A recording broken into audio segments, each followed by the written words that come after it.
After a year on the road, I thought I'd get tired of traveling.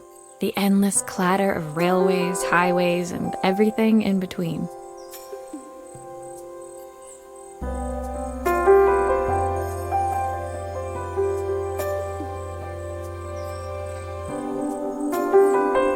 But as my train pulled into the station at Bellariva, I felt every bit as excited as the first day of my journey.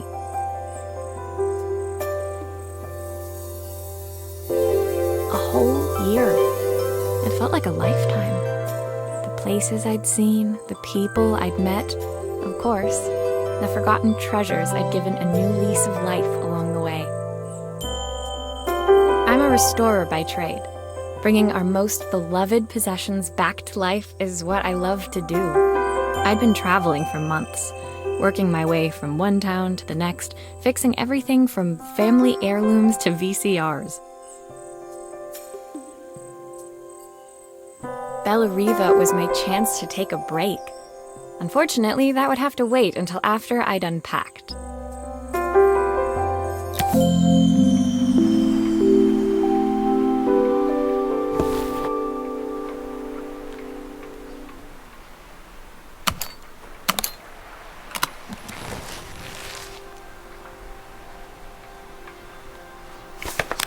My passport. Not many blank pages left now.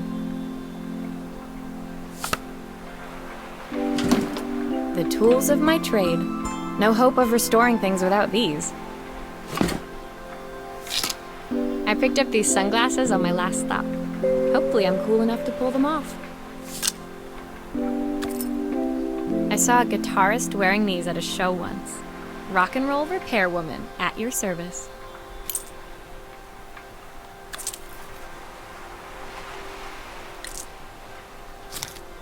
Who doesn't love a scrunchie? Practical and stylish. Looking forward to taking more close-ups of my fingers with this. My favorite overalls. These will never go out of style. My parents took this after I made my first repair. Seems like a lifetime ago. I'll hand these out once I'm settled in. Fingers crossed they get me some work.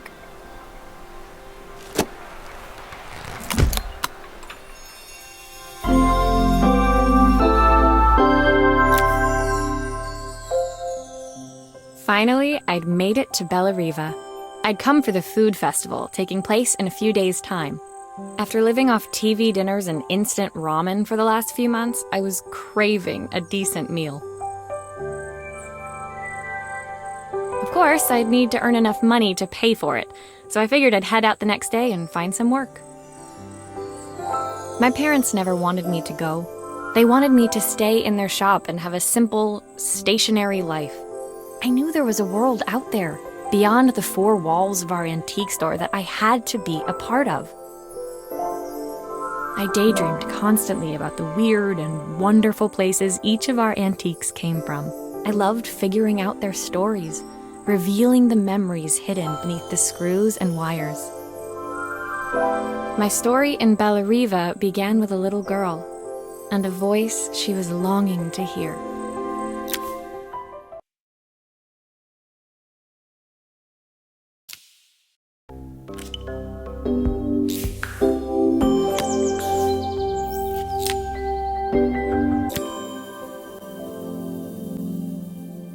It was my first morning in Bellariva, and I couldn't wait to leave my hotel and explore. It was a quiet town, its streets and alleyways basking peacefully in the hot morning sun. In the main square, meanwhile, preparations were underway for the festival in a few days' time. As I handed out my flyers, I wondered what the people of Bellariva would need me to fix. So far, everything here seemed perfect. I was starting to worry I'd made a mistake when I felt someone tapping me on the back. Hi, I'm Izzy. Do you know how to fix things? It was a little girl, maybe 7 years old, who must have gotten hold of one of my flyers. She rummaged around in her backpack until she hauled out a battered red cassette deck. My tape is broken and I can't make it work anymore. I tried to fix it myself, but there's this metal thing in the way. Can you try?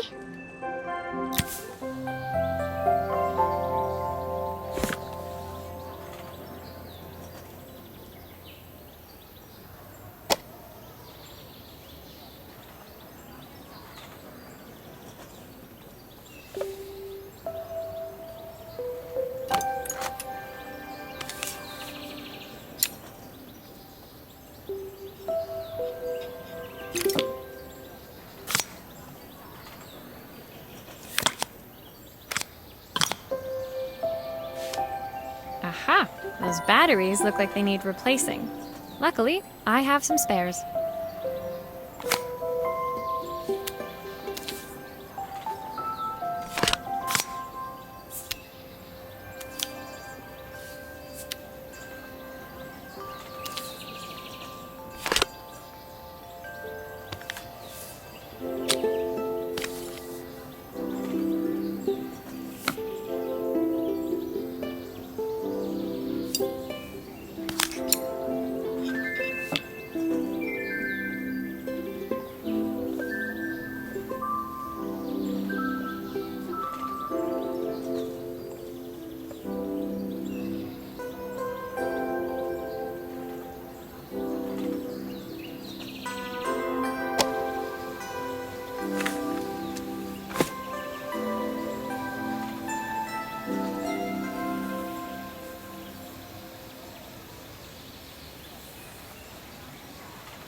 Why did you do that?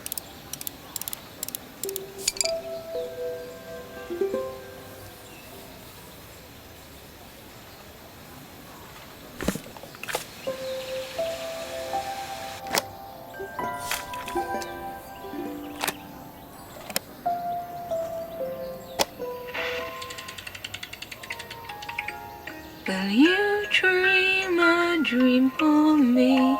If I sit by your side and hold you so tight, know that I will always love you, even though we both know that we must say goodnight. Good night, my darling.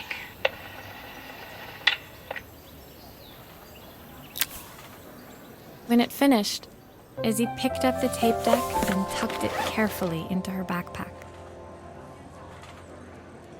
Thanks, Maria. You're the best person at fixing things ever. No problem. Who was that singing? They're very good. It's my mum. She's not here anymore. Izzy trailed off. It was the kind of silence a cassette tape would never be enough to fill. When Izzy's friends called for her, she dug deep into her pockets, looking for something to pay me with. Eventually, she produced a grand total of a stick of gum, 3 mismatched buttons, and a yo-yo. I usually preferred a check, but Izzy looked so serious, I wrote out a full receipt. She seemed like a happy kid, but beneath it all, part of her life had been shattered. The part I wouldn't be able to fix.